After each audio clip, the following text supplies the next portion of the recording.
রমজান পেয়েও যারা সঠিক দিনই মেজাজ নিয়েও দেয়নি মোটেও সাড়া।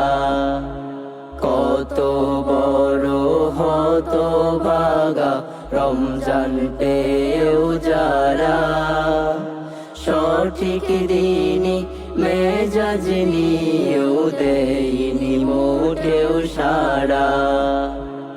এই সুযোগে যদি মান শক্ত করতে পারো, মহান প্রভুর রহমদানে বাড়বে সম্মান আরো। এই সুযোগে যদি মান শক্ত করতে পারো, মহান প্রভুর রহমদানে বাড়বে সম্মান